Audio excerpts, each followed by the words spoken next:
peeps. Welcome to the It's Your Life and Your Choice 2 podcast. I'm so excited to have you here for episode number 2 of Alley Ups and Alley Oops, the side segment to the main one. Remember, it's your choice and only you can change it. With that being said, I am set up for the most part. I'm sorry, we're working out some of the kinks. I can't seem to find my little microphone thingy, and you probably just heard that of me putting my elbow down. I will try to monitor me bumping into my mic until I have a more fancy setup. This is what we're working with, and I'm happy to have it. Honestly, this is a good starter. We gotta start somewhere. Just like me in my first episode of being in my car, we gotta start somewhere if we're willing to do this. And I'm excited to have you here. Speaking of having you here, I do have an email that whatever you're going through in life, if you want to tell me your story, if you're dealing with something difficult, whether it's with a friendship, job, family, whatever it may be that you're going through, whatever you're navigating right now, you can send an email to it's your life, period, your choice two as in the number two at gmail.com. Now, it will be read anonymously on the podcast, especially once I get a co host, and we're going to banter back and forth, things like that. We're going to read your email again anonymously, so no names will be shared. And on top of that, if you're the problem, then I will kindly let you know, hey, maybe you need to reevaluate your life. Otherwise, if it's something that you need a broader perspective on, I'm more than happy to help. If you need help healing and things of that nature, we're here to heal. That's the point of my side segment is the ups and downs that are going through in life to show you that us influencers are real human beings. A lot of us show only the happy side, the good side of what's going on, and there's a darker side. You know, what it takes to be an influencer, what it takes to live life in this day and age. It's never easy. I already gave you a little bit of insight before. I am a single mom with three boys, all like toddler age, 5, 4, and 1. And I've been doing this by myself for a year and 8 months now that I look at it and face the timeline, especially since we're in July now. Yeah, a year and 8 months. I've been doing this alone by myself. It has not been easy. It's my last relationship was very taxing. It was very toxic relationship, not only on his part but my part too. We both played a role in it. I've learned from it, and I'm just waiting for Mr. Right. And right now, I'm not ready for him. I do want someone to keep my cat in the back. However, I'm happy waiting and enjoying my time while I still have parts of me that I need to heal, parts of me that I wouldn't want in a relationship. With that being said, actually, this goes into this segment that I want to talk about, which is resentment and frustration. I've been dealing with a lot of resentment and frustration because I'm wanting my ex to show up as a leader, a father, a provider, and a protector for my kids. I don't want him back. I don't want us to be together, but I still want him to show up in that role, and he hasn't been. He's been a very permissive parent, kind of like a friend parent, more than anything, rather than actually wanting to lead the kids the right way and teach them things and say, hey, like, this is a boundary we don't cross. This is not okay. And it feels like everything's on my shoulders.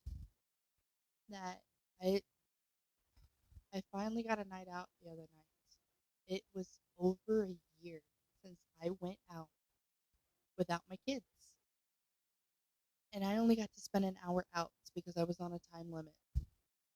That really frustrated me because I'm kind of tired of being just a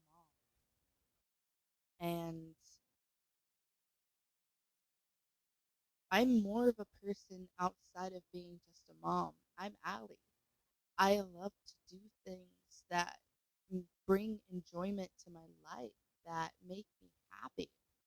My kids definitely make me happy. However, just being a mom all the time is can be tolling, can be taxing on me. I don't have any friends here where I live, and it feels like I'm not allowed to have friends. That it it's hard to find someone that's willing to work through the chaos that I already deal with. The one closest friend that I have is all the way in Texas, and me and her hardly talk now as is because she also has her own life going on too. Her life's in chaos just like mine. Now, I love the chaos because it's good things that are happening. It's my development, things that are shifting in my life, and I'm excited to see where it goes. I didn't understand it at first. I was like, God, why? Why are you putting me through all of this hurt, this pain? Why do I not have friends? Why am I so lonely? I keep asking why, until I stopped. And I started being thankful and realizing, you know what, Lord? Thank you for putting me in this season of being alone where I can spend time with just you and me. And I get to know myself a little bit more. Just being grateful for what I have. He brought me out of a very tolling, very taxing, ooh, a detriment in my life where at one point I was living in a rundown trailer to the next moving in with the person that I called my best friend at the time. And that relationship turning toxic as well due to both of us and some of the things that we did. On top of now I'm living by myself. However, I have my own place. I'm so happy where I'm at. I'm starting my podcast that I've been working on for over a year. Granted, it's not the main segment because I was supposed to do that podcast with her. However, I'm still starting. I'm doing my side segment, Alley Ups and Alley Oops. I'm excited to have you guys along for the ride.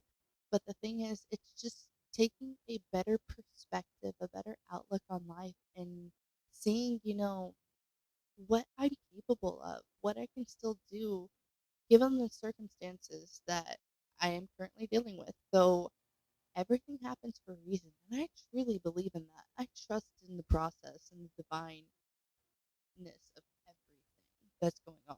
It's just a matter of taking a step back instead of being in my head all the time and just saying, okay, you got this. I trust you to take care of me. When you give up control and just trust in the process, a lot more stress comes off your shoulders and things become a lot more easier. I'm drama free. I'm not dealing with any of that stuff anymore.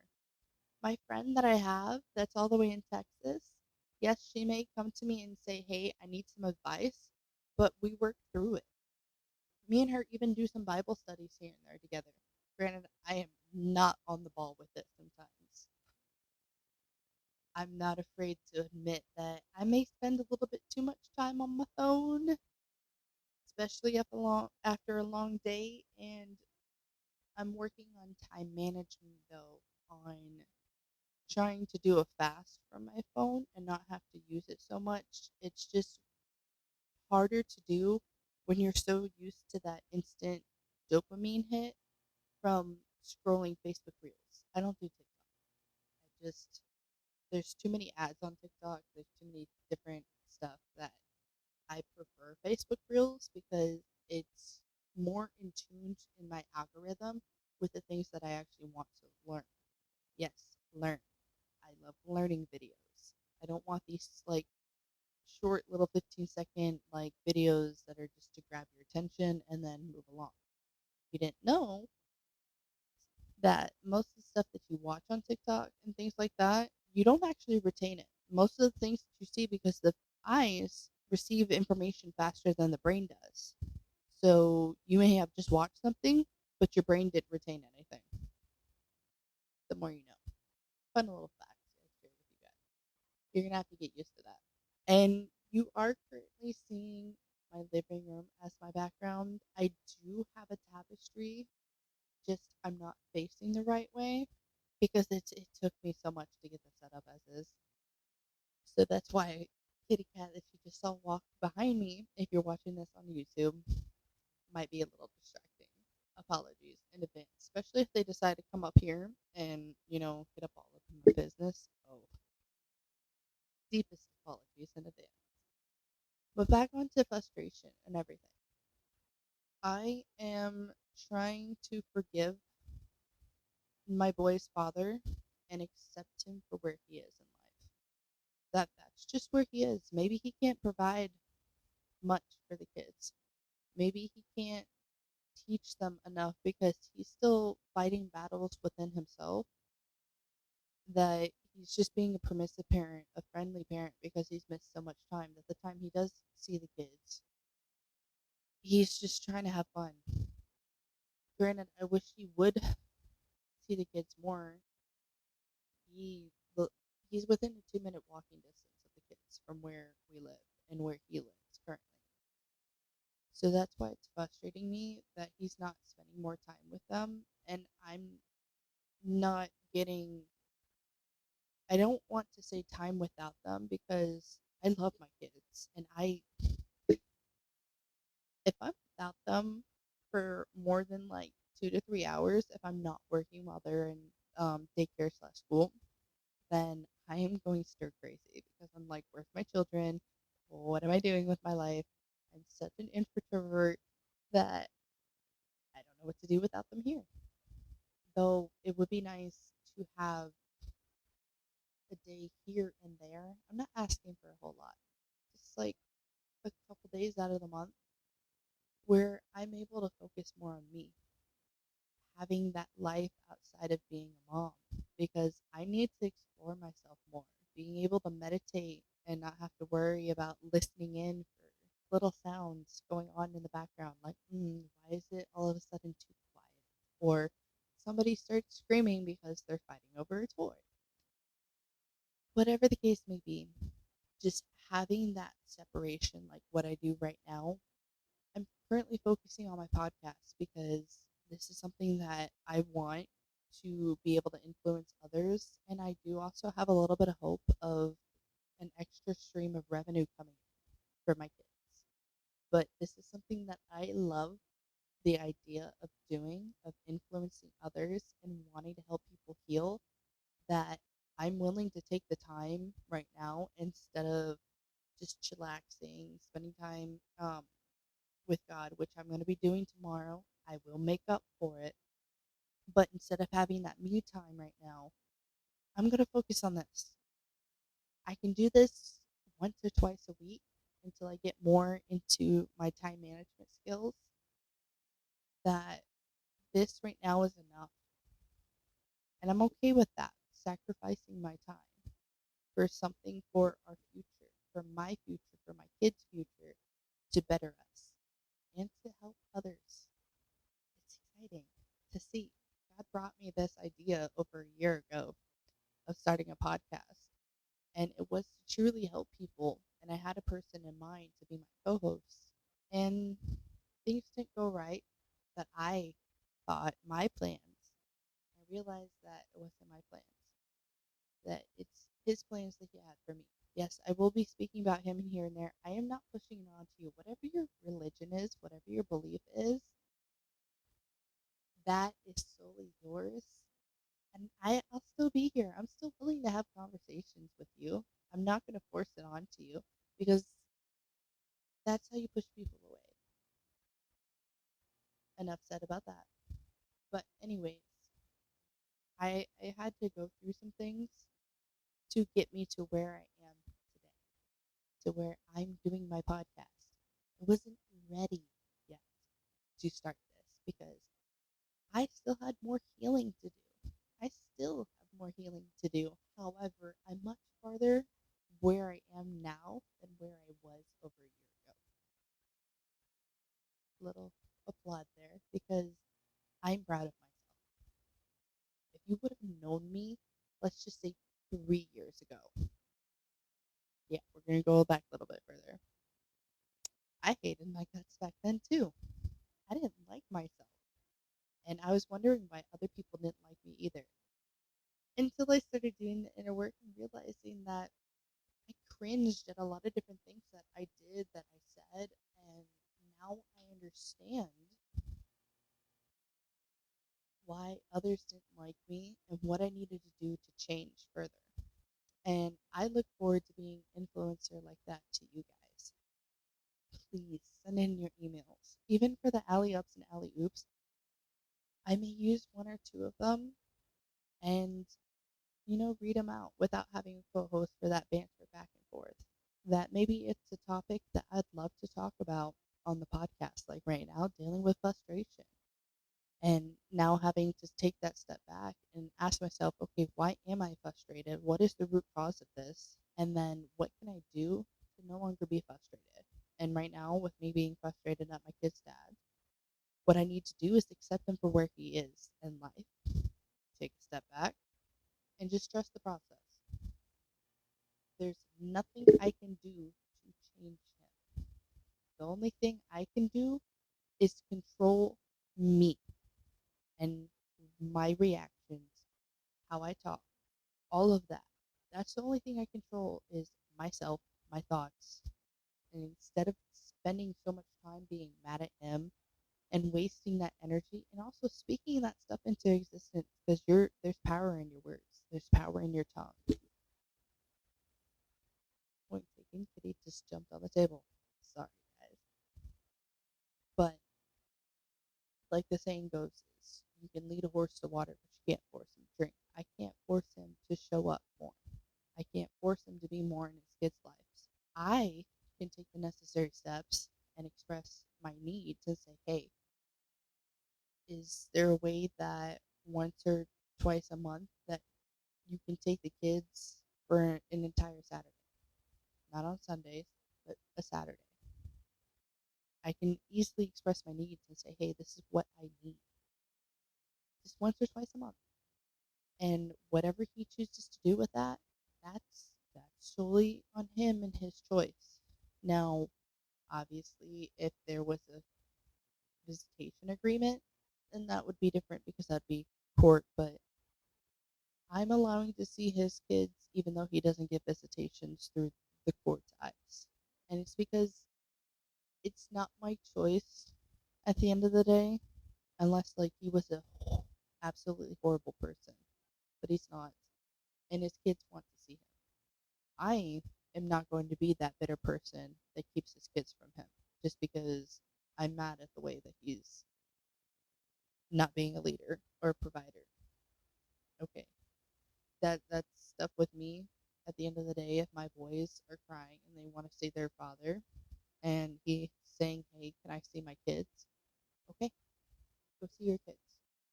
Boys, go have fun.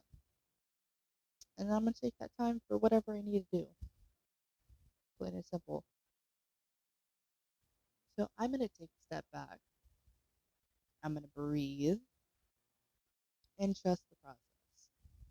Instead of, like I said, wasting that energy and being angry because it's not doing anything for me.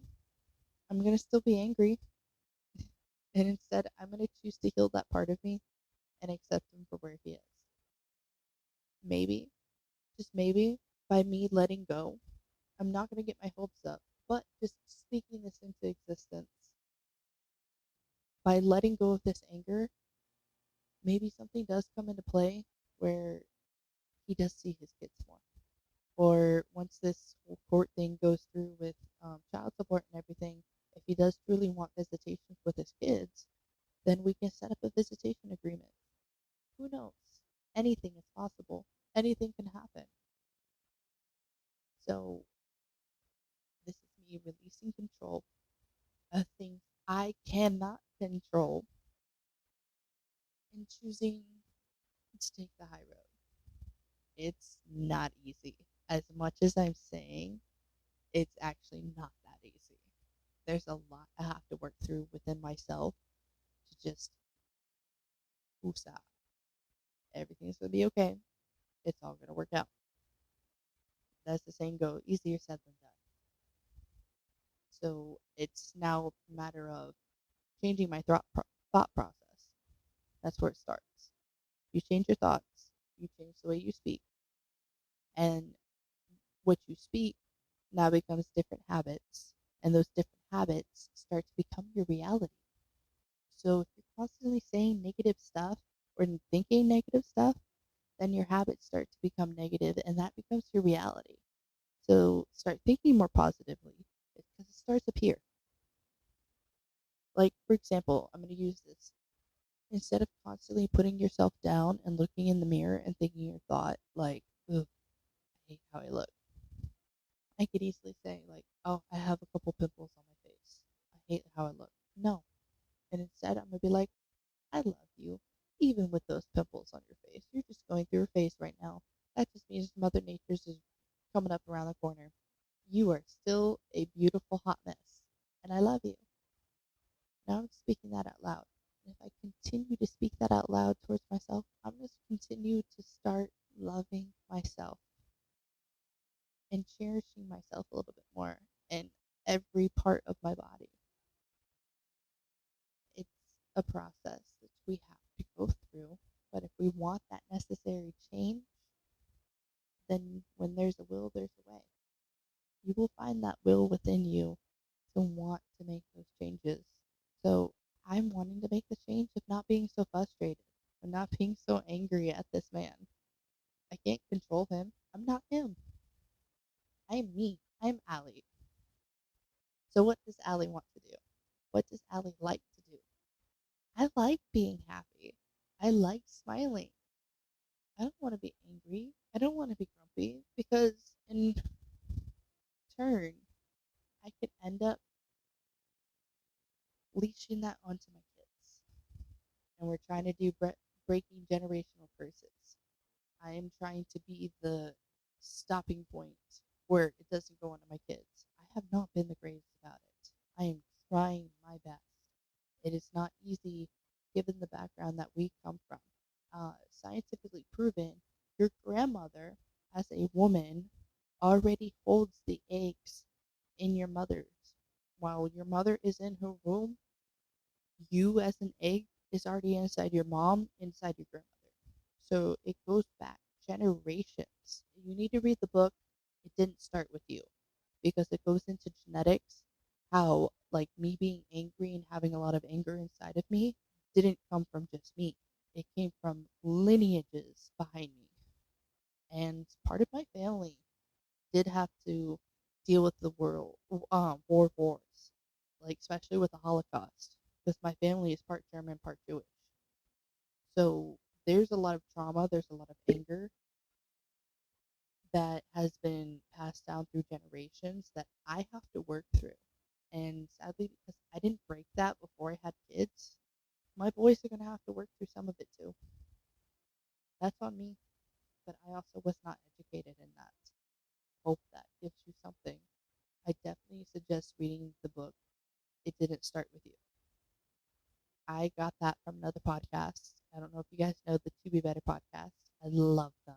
They have helped me along this journey so much of becoming a better me and learning my faults in my past marriage instead of just blaming everything on him and realizing where I took place in some of that turmoil that was caused. Now, with everything we just talked about coming to a close here, I want to give you guys a goal this week. What can we do this week instead of being so frustrated? What can you do to take a step back, breathe, and realize what you can and can't control in the situation that you're in? I look forward to seeing your guys' growth just like mine as we go along for this journey. I do thank you for tuning in. And again, if you would like to send in an email, it's your life, period, your choice to the number 2 at gmail.com. No spaces, no extra like little like commas, periods, whatever, except for the one period. It's your life, period. But it's all one word. So go ahead, go out into the world, breathe. Everything's going to be okay. Everything's working out for your good. You are wonderful. You are beautiful. You're an amazing soul. Thank you for tuning in and set that goal this week of What can we take a step back from instead of being so angry? What can we control and what can't we control? Thank you for tuning in. I look forward to hearing from you guys.